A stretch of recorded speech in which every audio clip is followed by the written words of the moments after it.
Welcome to episode 7 of the DevDecoder podcast. The worst episode. Why is it the worst episode? I don't know. I've never actually watched episode 7 of Star Wars. Really? Yeah. It only came out a few years ago. Yeah, I didn't watch it. I don't watch anything. Anything other than Return of the Jedi. And Love Island.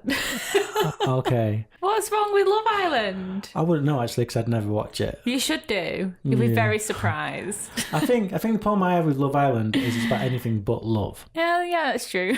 That's why I enjoy it. Did you ever watch Sixth Sense? Yes. Did you ever watch Titanic? Yes. Do you know what they had in common? Oh no. They both had icy dead people. That would have been a good joke.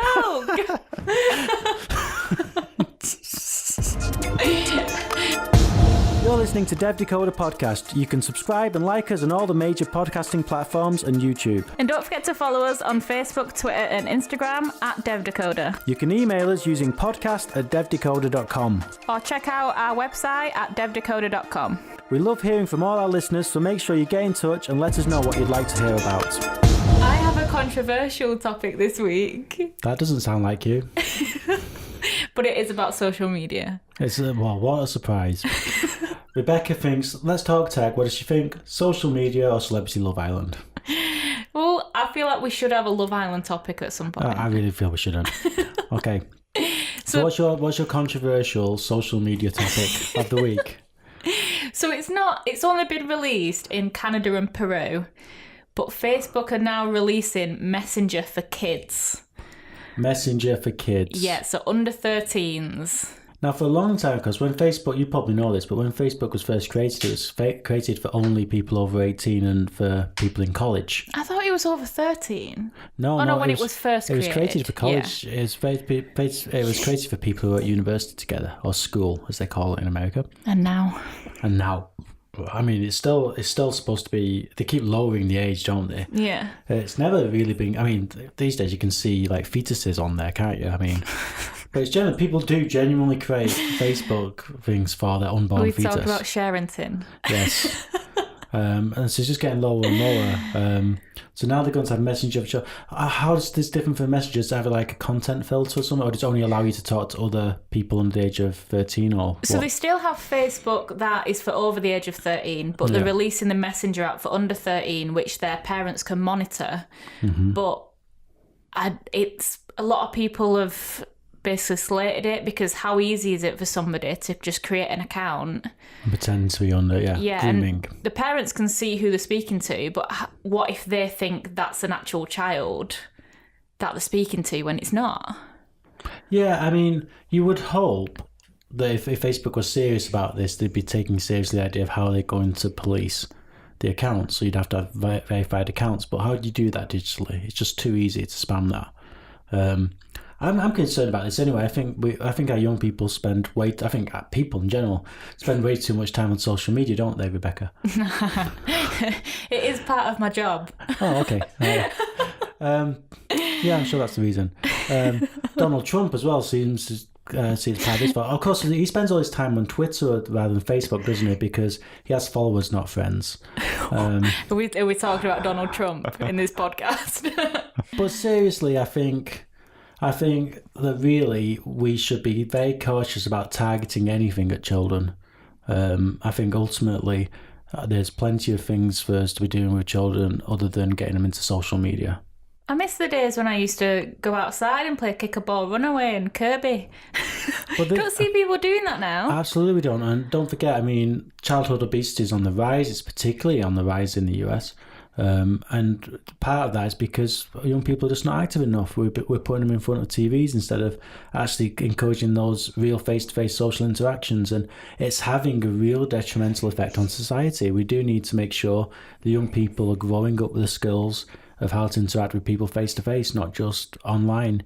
And I know that kind of makes me sound old and fuddy-duddy.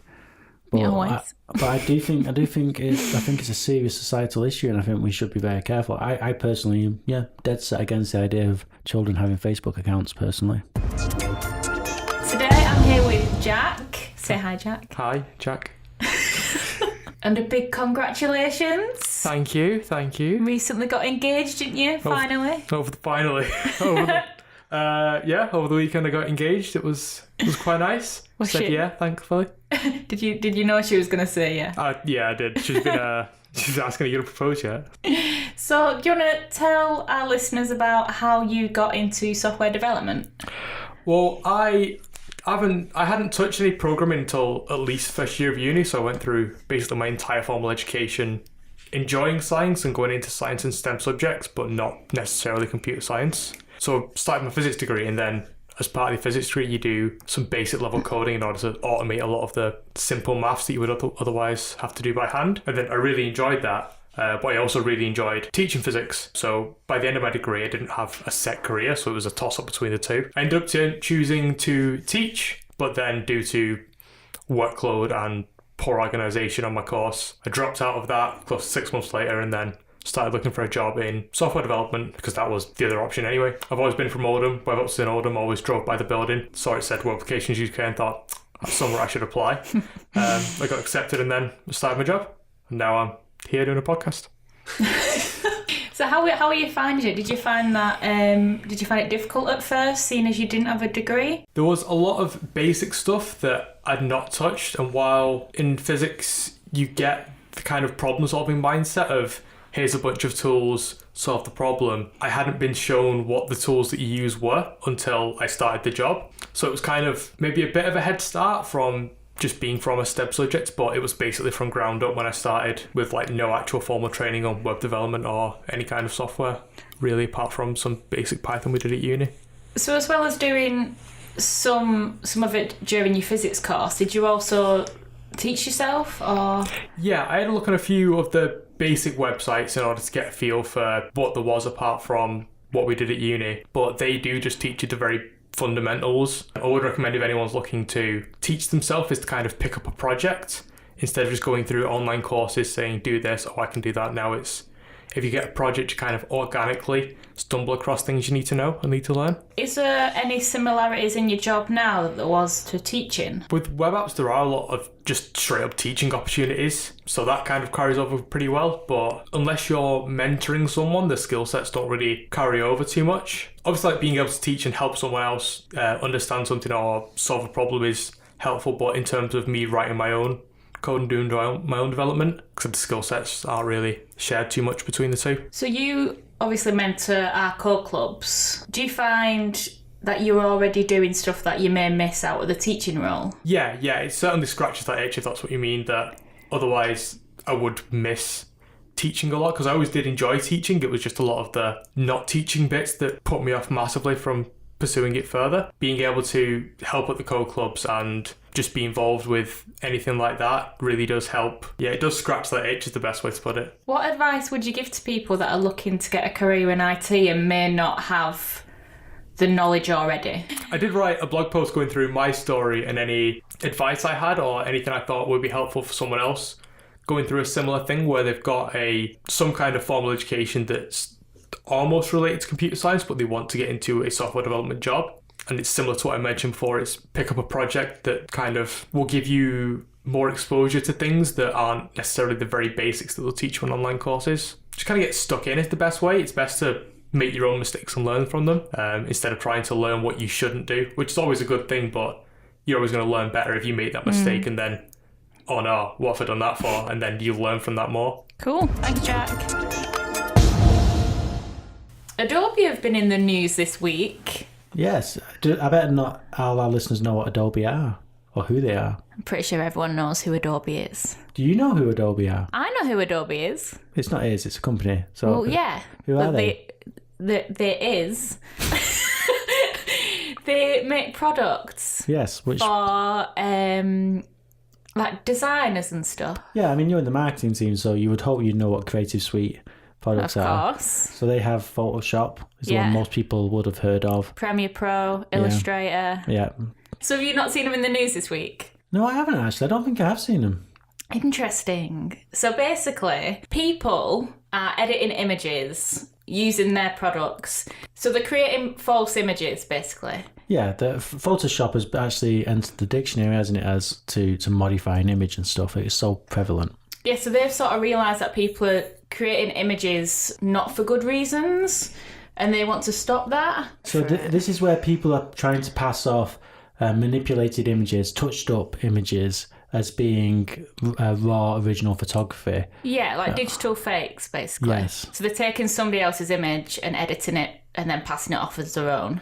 Yeah. So they want to change this. So they're researching to use machine learning so it's easier to spot photoshopped images. Yeah.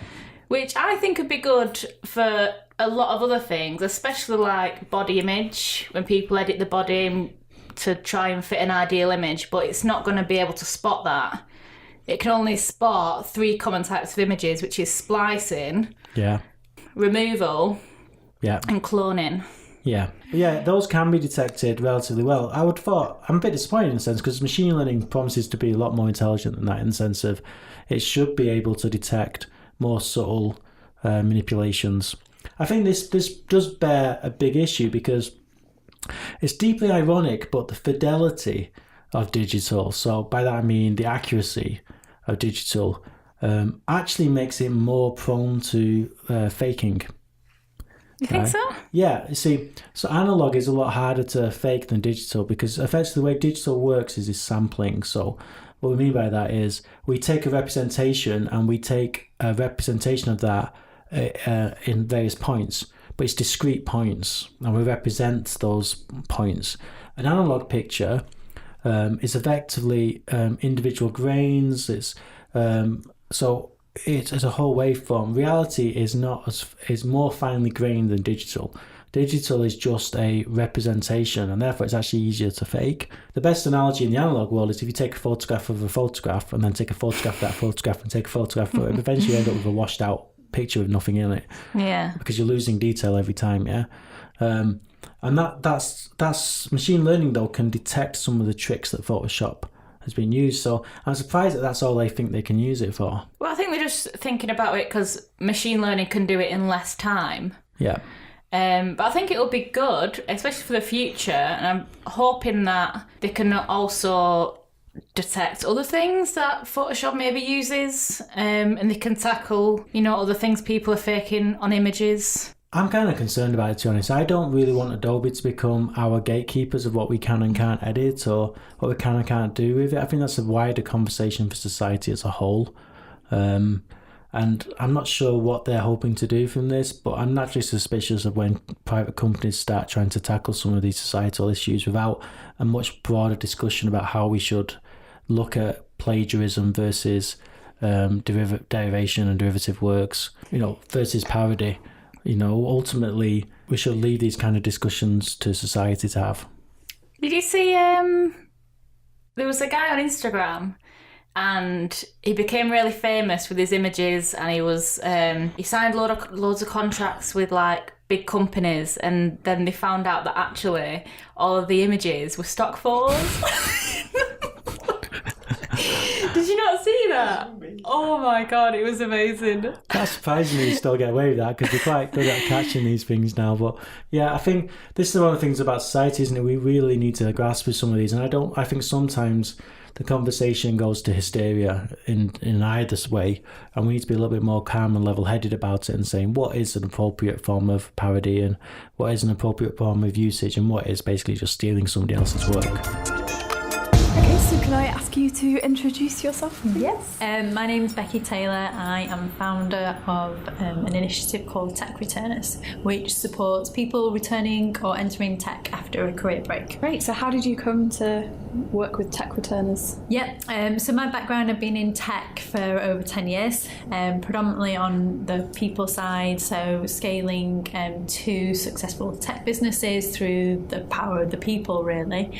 5 years ago, I went on maternity leave and had my little boy. I had only a short period out of technology, but it really had an impact on me. Wasn't able to go to meetups or conferences businesses, so lost really my network, lost in terms of skill set because tech moves so quickly, and really both impacting my confidence. So when I was coming back into tech and feeling quite alone because there wasn't really necessarily that support, I almost felt I can't be the only one that's actually feeling like this. So I co-founded Women in Tech North, which is a community meetup group. We've got about 750 members in Manchester. We meet on a bi-monthly basis, and we don't necessarily talk about tech. We talk about, I call them real skills, so things like career progression, mentoring, confidence, presentation skills, etc., etc. And what I was sort of finding was that a lot of work and initiatives have been set up, such as Manchester Girl Geeks, Liverpool Girl Geeks, for younger girls wanting to get into tech. But what about the people that maybe have been in tech or had a break and then wanted to come back and sort of were losing them, and there was no really support initiatives or programs out there to help them transition back into tech, or people who had different careers but had a huge amount of transferable skills that then they could utilise in a career in tech. You know, we've got such a huge talent skills gap in the industry and in such high demand. It was, in my words, an untapped talent pool. If you look at the data, 427,000 women currently on career breaks across the UK. Even if there's a small percentage of those interested in tech, you know, it's going to close that talent pipeline gap. So yeah, it really started off with a personal passion. We introduced Intro to Coding, so it was a 12-week free program for people to come on and basically try coding. So they got introduced to HTML, CSS, a little bit of JavaScript, and during that 12 weeks they created their own website. And we had the feedback was just unbelievable. You know, quotes like, "You've changed my life," "I've been given a support and non-judgmental environment that I never thought was possible." So, and people just wanted more. So in September, we launched a further course called Your Journey in Tech, where we will support people over a 15-week period creating their own journey. So whether that is that they want to be a software developer or go into testing or go into like product or project management, we will support them through upskilling them technically, but also from a personal development perspective. So we focus a lot around growth mindset, sort of team effectiveness, and building your own career path.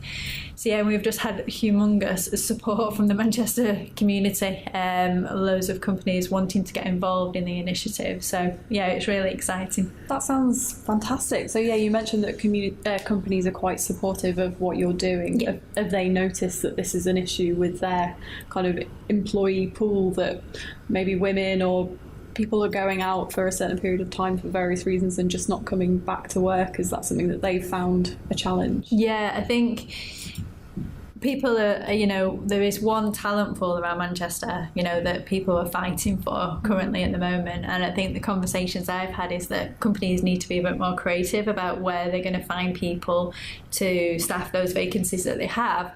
So when I've started to talk about it, there's been huge interest. But also, you know, we've just recently had the gender pay gap, and that story tells itself in terms of where women especially are dropping out is at that time when they're going out probably having families, and they are not coming back in to then progress into those higher sort of positions. So yeah, I think companies are really interested in it, and it's also led to them also thinking about how they can put returners and returnships on in their own organisation, so their own programmes, which have been massive supporters of. There was an event with ThoughtWorks and Auto Trader around that in the last couple of weeks. So I think, yeah, it's something that is starting to catch on, which is fantastic, because if you, like I said, with the numbers, there's so much talent out there that we can support coming into tech. Yeah, so could you tell us a little bit about the success stories that you've had with people you've helped? Yeah, so one in particular, a lady called Heather, you can read more about on our website, bit of a plug. And what is your website? Our website is www.techreturners.com, or you can follow us on Twitter or hashtag Twitter or Instagram or Facebook as under Tech Returners. So Heather did actually do computer science a number of years ago. Then went into teaching maths teacher, and really didn't enjoy that role. So came to a sort of point in life thinking, what do I do now? Had a break and actually went travelling. So that's a different type of career break. But really still had that underlying passion for coding. So came and did some training with us. She also did some work experience actually with our business. And now she is a UAT tester for AO.com. And absolutely loving being part of the industry. So at a meetup last week, and she just says she's the lady that actually said it's changed her life, and she's so grateful for the opportunity to have that option of actually going into tech, because she thought that wouldn't be possible. So how can companies that are kind of concerned about this issue, how can they get involved with you and kind of help out what you're doing? Yeah, so we call them advocates. So there's different ways companies can get involved.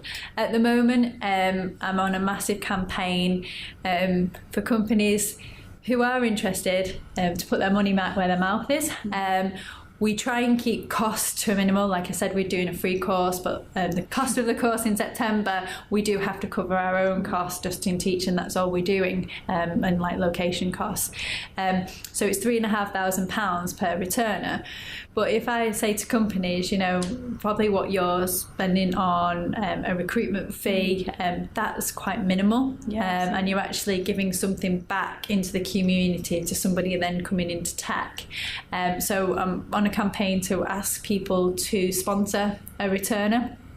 Then they can also get involved in mentoring. So if any of their tech teams want to come and mentor returners, so as part of the course they go on, each returner gets allocated a commercial professional mentor, and just that offline support, if they want to ask a question or just want to ask questions what it's like doing their particular job, they've actually got someone they can speak to. And also we do ask companies to do workshops. So in addition to the course we run workshops around UX, UI, DevOps, Agile, testing. So if any companies have got a real specialism in one of those areas, they can come and help us run a workshop. Obviously helps them promote their brand as well.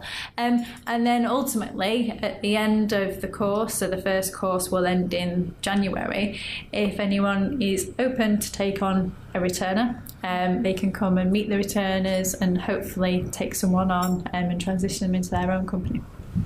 Well, that's great. Well, thank you so much for speaking to us. So if people want to find out more, it's Tech Returners on all social media. Yeah, and techreturners.com, and you can see me on LinkedIn, Becky Taylor, and you just search for Tech Returners and you'll find me there. Brilliant. Well, thank you very much for your time. Thank you. I was a little bit too angry last week. I agree. I'm going to balance it because this week I'm very excited again. Again? Yes, I am. I'm actually quite nostalgic as well. Oh, no. It's quite a big deal, this one, for me. So, basically, the BBC have released the Computer History Archive for the Computer Literacy Project. And I think this is amazing. I have no idea what this means. Well, this is quite personal to me because back in the 80s, the BBC ran something called the Computer Literacy Project. As part of that, they released a BBC Micro. And a lot of schools, I think about 60% of primary and about 85% of secondary schools got BBC Micros. And then there's 267 programmes that the BBC ran over the weeks showing how to use your BBC Micro. And is this a computer? Yeah, it's a computer. Okay. And that is literally what got me into programming and got me into computers back in the 1980s. So what is this computer literacy program? So it was literally a TV program that they ran, and that schools and all the rest would record and then show, and you watch it yourself at home, which is how I got to see it and stuff. And they would teach you how to use your BBC Micro. And because all the schools had BBC Micros and everybody in the school had one, children could access these computers and start learning how to use computers. And it made us, without any doubt, the most computer literate country in the world at the time. And it's one of the reasons why even today a lot of England still punches above its weight in terms of developers, etc. Because so many young people in the 80s grew up being able to have access to a computer and learning to program through a program ran by the BBC. Now, you might remember a couple of years ago the BBC released a microbits. Oh, yeah. And that was in honour of this, because it's about 30 years later. But the original one for me was the BBC Micro Model B. And I was very excited at this. So you can actually go online now and you can even run some of those old programs on a BBC emulator, etc. Have you been doing it? Yes. Nostalgia overload. You look very proud. I am genuinely. And ironically as well, I'm quite excited because a lot of modern computers are far more complicated and big beasts to grasp. So even it's not the case now that you can start to understand how the whole thing works. You have to spend a lot of time actually just using it in a superficial way before you can start understanding how they work. Whereas back then, computers were still complicated, but a lot more simple. We only had command line interfaces. We didn't have user interfaces like we do now. So GUIs, or GIMPs as they were called. Graphics, icons, menus and pointers. For some reason they changed that. And we didn't have mice, so we didn't have a mouse. We'd have a keyboard and a computer built straight in, and you could literally just replace the chips yourself. For me, it really sparked passion in me as a young person. I'm excited now that they're back because one of the things I like about microbits and some of the other stuff is they're much simpler computers, but we can teach programming on them because they're so much simpler to use than a big full PC, etc. And I think to make computers more accessible to young people, we do need to get back to, the simple versions of it so they can get the idea before we go to the full-on start programming a big PC or a server or something like that. We use the microbits in our core clubs, actually, don't we? Yeah, and I think they're really great. And ultimately, I think the BBC have done some really good things over the years in terms of contributing to education. This is one of them. So that was episode 7. It was really nice to hear from Emily again. Such a refreshing voice on the podcast, something we don't have. Intelligible. I'm intelligent. It's intelligible doesn't mean intelligent. Does it You're not? kind of proving the point. Does it not mean intelligent? Does it not? Intelligible means that you can. Intelligible means that you can understand it. Prove this point. You literally just.